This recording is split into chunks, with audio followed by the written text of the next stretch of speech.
আল্লাহ তুমি সবার হায়াতের মধ্যে বরকত দিয়া দাও, আল্লাহ রিজিকের মধ্যে বরকত দিয়া দাও, কামাই রোজগারের মধ্যে তুমি আল্লাহ বরকত দিয়া দাও।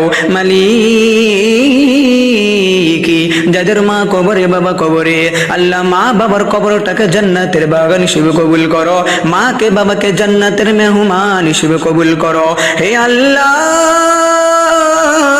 দয়া করে মায়া করে মালিক আল্লাহ আমাদের পিছনের সমস্ত গুনাহগুলি ক্ষমা করিয়া দাও। আল্লাহ তুমি যদি আমাদের গুনাহ ক্ষমা না করো, আল্লাহ কে গুনাহ আমাদের ক্ষমা করবে?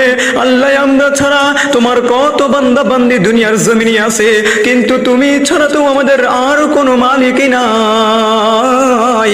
আল্লাহ তুমি ছাড়া তো আমাদের আর কোনো মাবুদ নাই। আল্লাহ তুমি তো আমাদের খালিক মালিক, তুমি তো আমাদের রহমানুর রহিম। আল্লাহ তুমি আমাদের রবে মাওলা, তুমি আমাদের